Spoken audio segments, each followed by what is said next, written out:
Do you want to? Yeah, I guess you can just hand it to me, and What do you want to? I don't know how I keep finding myself in these situations, but 1963. I feel like I should let the camera see it first. You know what? This is taped shut. Okay.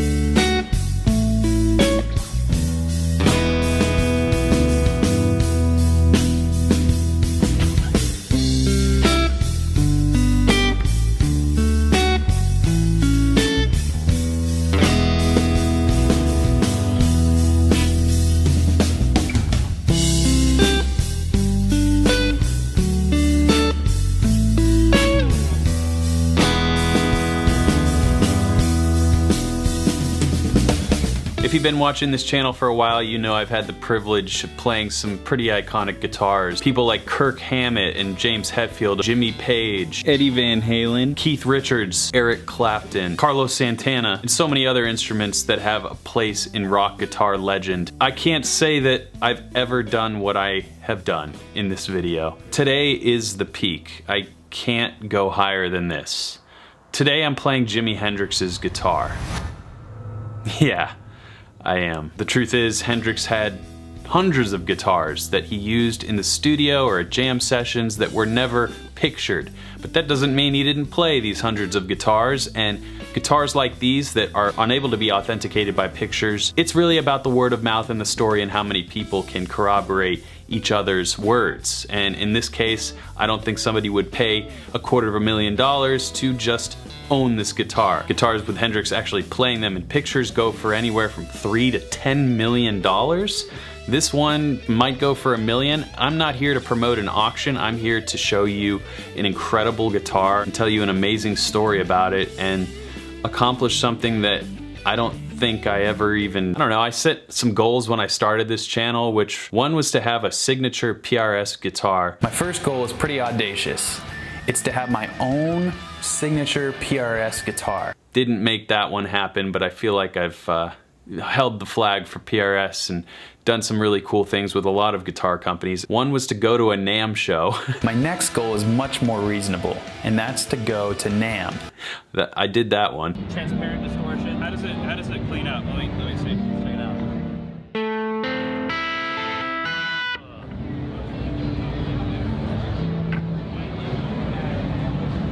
And the third one was to play on stage with Joe Satriani. My third musical goal right now is kind of cheesy, but it's to play on stage with Joe Satriani. I haven't done that one yet. Maybe it's in my future. You were 14 years old. Your friend, while you were about to head out to football practice, told you that Jimi Hendrix had passed away, and you immediately went and quit the team and vowed to become a guitar player. I couldn't understand how am I going to get through the next week of school without having Jimi Hendrix in my life, you know, and that's how important music was to me. If I can play Jimi Hendrix's guitar, I think that I can do anything. And just to give you an idea of what people are willing to accept based on the authenticity of a guitar like this, there was a guitar sold for $250,000 that was rumored Jimmy left it at his friend's studio. Enough people were like, yeah, that was definitely the one that he was playing there. I know where that one came from. If enough credible sources come together, that is how the decision is made, and somebody like Trevor at Emerald City Guitars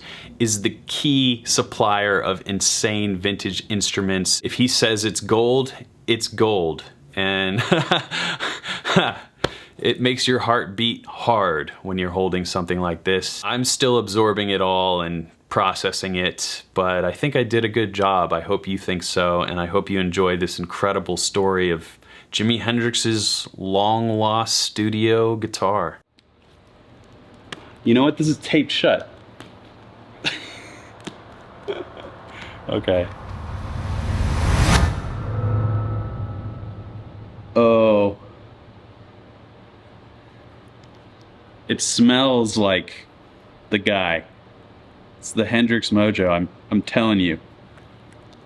Not just a placebo effect. I'm sure of it.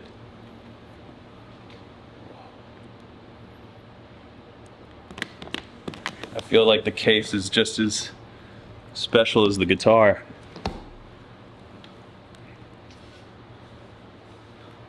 Of course, no backplate. Wow. That's a cool neck. And this is meant to be a studio guitar, so it should play excellent. Looks incredible. Whoa, look at these. The screws on the back. I don't know what's going on there. It's like directly in line with the strings though. Can't believe I'm holding this. Oh man. I guess plug it in.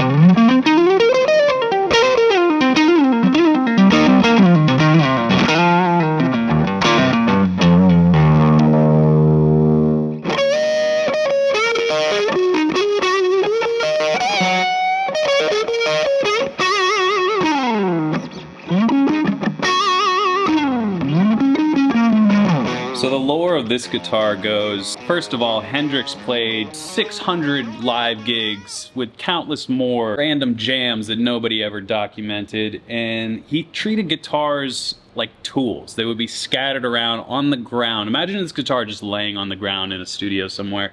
They were means to an end. They were vessels for Hendrix's creativity.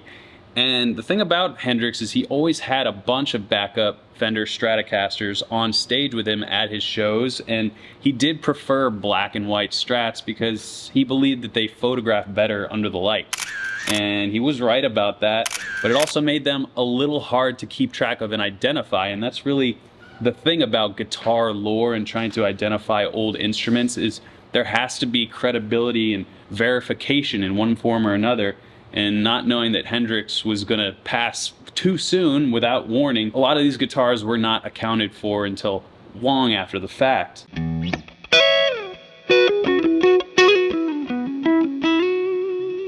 This guitar was likely one of Hendrix's recording guitars at Juggy Sound Studios in New York City, used between 1969 and 1970 during the recording of the Band of Gypsys album and various other jam sessions.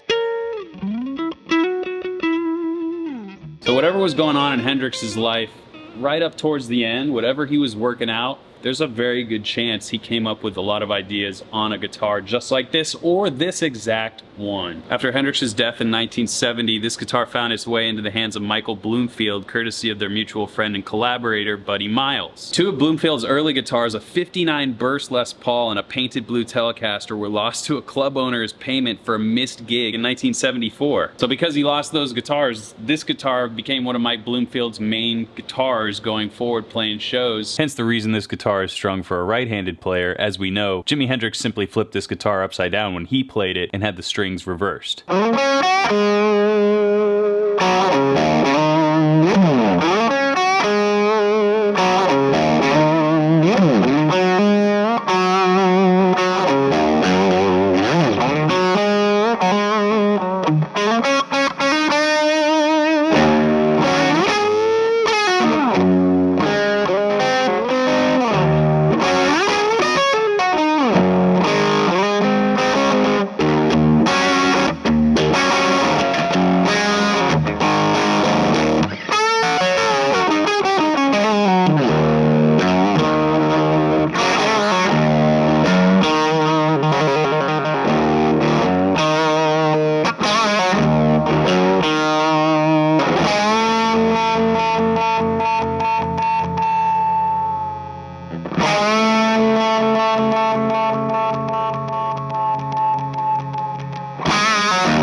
Digging it?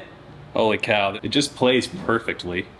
That's for one. I didn't tune it one time. It does this overtone note, which even on clean you can hear it. There's just a little bit of bass in there. And I don't know if it's the way I'm playing it, if I'm Hendrixing it up.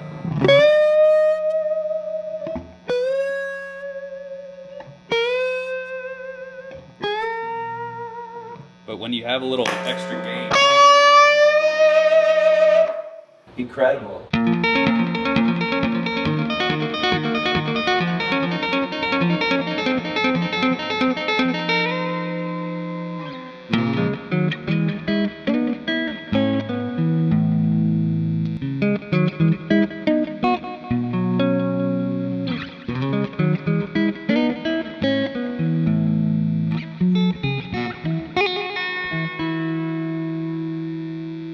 I understand why this would be like a go-to studio instrument too. Let's see if I can find a fourth position here.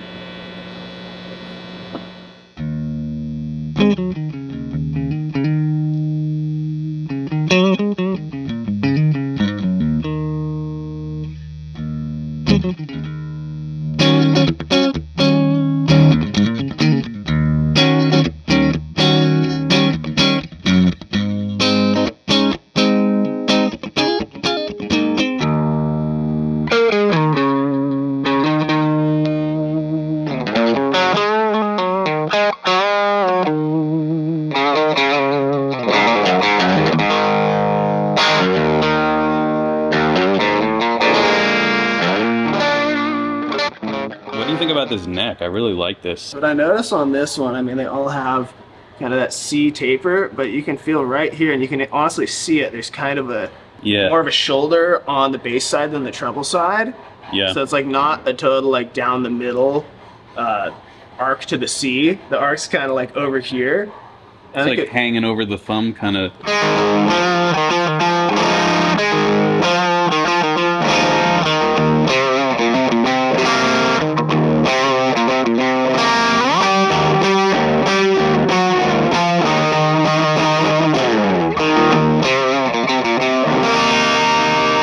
This guitar's been beaten up, thrown on the ground, painted, refinished again in black, has gone through a lot of different iterations, but has always been the same tool. I think that's what Hendrix used these things for. I think that they were just types of things that allowed him to get his creative ideas out onto the musical paper, so to speak.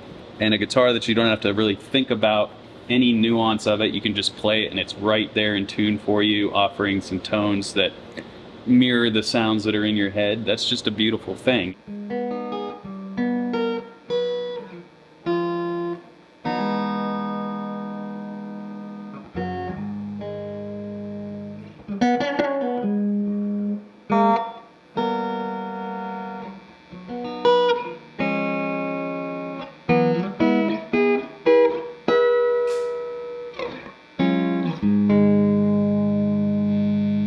Now, you know I wasn't going to end it on a meme like that. I had to do something even more special and creative just to leave it all out there on the table. I was thinking, what would Jimi Hendrix do if he were alive today? He'd be in his 80s. I think he would be recording and using all the technology that's available to us, and I thought it was just a hilarious concept that I could bring my laptop and my little music interface to plug in Jimi Hendrix's guitar and record my own original piece of music and capture that forever. And I thought the only way to do that properly was to first have something very modern and non-Hendrixy at all to set the stage, and at the same time do something that Hendrix was known for doing, which is reversing a guitar solo.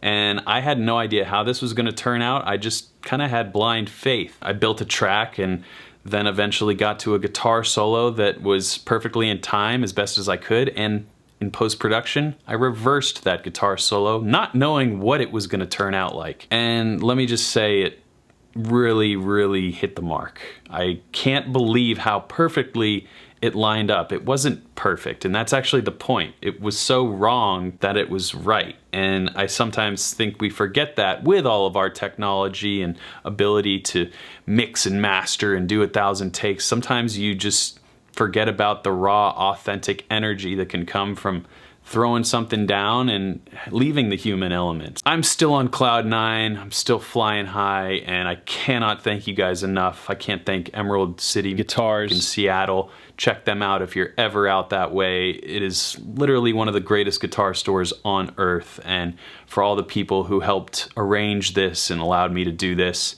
it's an honor, and I'm gonna be thinking about this forever, and I can't wait for what's next, but I'm gonna enjoy this one for a little bit. Without further ado, here is a totally improvised thing that I made with Jimi Hendrix's guitar.